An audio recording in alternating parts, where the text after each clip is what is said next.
Welcome to my Vastu Creations YouTube channel. Today we're going to look at the chart of Heche, who was in an accident.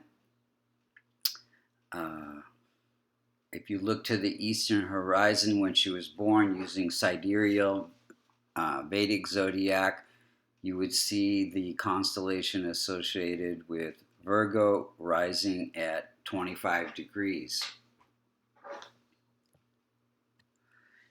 And if you want to see what she's working on in this lifetime, you look to see where the Multikona signs fall. The Multikona signs are 1, 4, 5, 6, 7, 9, and 11. So the first sign of Aries, ruled by Mars, is in the 8th house. 8th house is about researching parts that she plays in roles in movies, and there also is trauma there that needs to be healed. Then you see the 4th sign of Cancer, ruled by Moon in the house of income and social connections and fulfillment of desires. So she's working on those things. Then we see the 5th sign of Leo, ruled by Sun in the 12th house, working on spiritual growth through letting go of attachments, hospitalization, surgeries, addiction, sleep issues as well. And then we have the 6th sign of Virgo, which is her rising sign, ruled by Mercury. And so she's learning about connecting with what she came here to do, her true life purpose, her identity. And then the 7th sign of Libra is in the 2nd house, learning on how to connect with her voice and communication through acting. Then we have the wealth and fame as well, and stability in marriage. She had a couple marriages. Then we see the 9th sign of Sagittarius, ruled by Jupiter in the house of happiness and home life, learning about what she wants in terms of being happy and stability in the home life. Again, she did have a couple of marriages and a lot of depression. And then we have the 11th sign of Aquarius in the 6th house, Aquarius ruled by Saturn. And in a Virgo chart, Saturn, because it's ruling the 6th sign, and Mars ruling the 8th, and Sun ruling the 12th, all of these 3 planets, along with Rahu and Ketu, become functional malefic planets. So let's look and see how these planets are operating, and then we'll look at the timeline of events in her life and how that relates to the dasha periods. So functional malefic Sun, as we said, is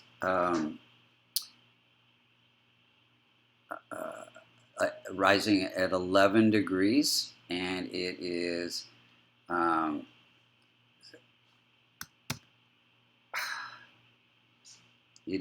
sitting in the ruling the 12th house, sitting in the 9th house. So this gives some issues with the father, lack of support from the father. In fact, the father sexually abused her and had his own issues as well. Died of AIDS, was a preacher.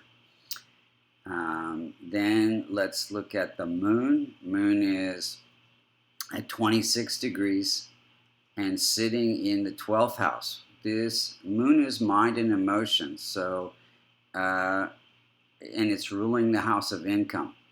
So it gives income through public performance, but moon sitting in the 12th house often brings mental issues and addiction. And in her case, it was triggered by the sexual abuse from her father. So Sun is father, ruling that 12th house. Then we have functional malefic Mars at 18 degrees. Gives her the ability to research different roles that she's playing, acting roles, and it is sitting in the house of um, performing arts. So connects the research of the parts to her performance, public performance in the movies.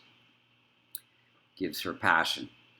Mercury's at 16 degrees, and it is afflicted by Mars, and it is sitting in the ninth house, fairly close to the Sun. So it's afflicted by Sun and Mars as well, and this gives some again mental issues, mental illness, and but it does give some life purpose through communication, through her acting skills. Then we have weak Jupiter in infant state. Any planet that's less than 5 degrees cannot protect or promote its own significations, and it's afflicted by K2. And so, again, this points to some mental issues, depression, lack of happiness, and that's Jupiter sitting in that first house. So her identity is connected with this lack of happiness and issues with home life. So again, Jupiter is husband, so depression, issues with husbands, partners. Then we have weak Venus. It's at 27 degrees in old age. Any planet that's more than 25 degrees also has trouble protecting or promoting its own significations, close to the most effective point. So Venus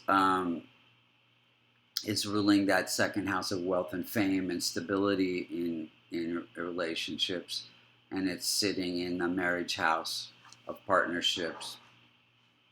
So again, issues in relationships. And then we have weak Saturn, functional malefic Saturn, and it's placed in a house of death-like experiences, transformations, drama, and also the ability to research the different roles that she plays. But again, this points to some mental disturbance, mental issues. Then we have functional malefic Rahu and K2 at 4 degrees.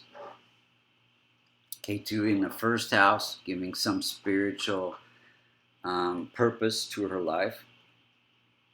Grew up, as with a father who was a minister, although there was some issues there. And then Rahu brings unusual partners. But this configuration is always trying to balance personal needs with the needs of the partner. So let's look at the timing of events. In 83, her father died of AIDS, and I think there was a sibling also passed away. And this was during a moon K2 period.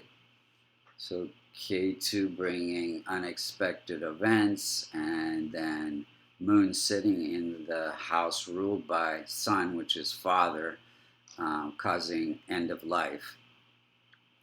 Then we have her relationship with Ellen DeGeneres in 97, which started in a Mars Rahu period. So Mars, again, big transformation, big changes for her career as, she became openly gay and was not able to get a lot of the same roles that she did before she announced that relationship. And then in 2000, she had a psychotic episode where she just randomly came to somebody's house and asked to use their shower.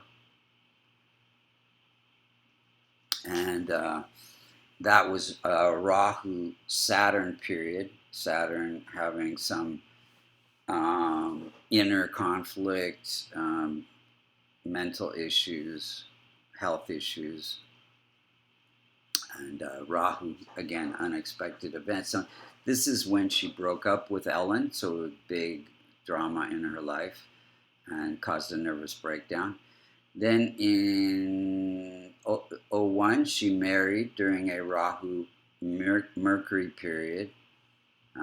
So again, change of personal needs with needs of another. Mercury is there. Rahu is in the house of marriage. So all that is the Rahu planetary period. And then in 07, she separated from her husband, and that was during a Sun period. Sun is ruling the house of separations. And then in 2022, during a Moon period, Moon is sitting in the house of addiction, surgeries. She had this accident where she ran her car into a house and was badly burned, and that was on August 5th, and then August 11th she was pronounced brain dead. So if you look at the the transit chart on the left, the inner circle is where the planets were when she was born, and the outer circle is where the planets were on the date of the accident, which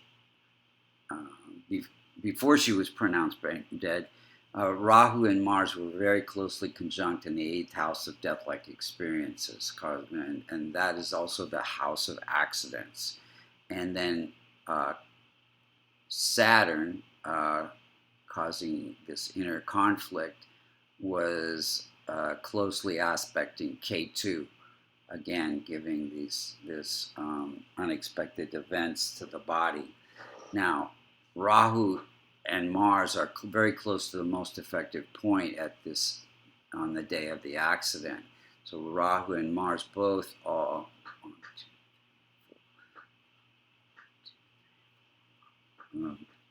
Rahu afflicting the house of end of life, the 12th house there, on that same day. So what could we have done to strengthen this chart? So helping people who cannot help themselves and spiritual organizations would be good to transform Saturn, Mars, Rahu, K2, as well as Sun. And she was involved in some charities. There could have probably been more of that, as well as strengthening our benefic planets, which are Jupiter, Venus, Moon, Mercury, with gemstones, or my favorite remedy, which is called a kavash, a silver locket that contains the Devata yantras for those planets to strengthen them. And you can see those on our website, vastucreations.com, as well as if you're interested in getting a reading, you can see this Vedic astrology, very accurate. As well as if you're interested in taking under courses, taking a course in Vedic astrology, and a second level to get certified if you're interested in helping other people with astrology. Thank you so much for listening. See you next week.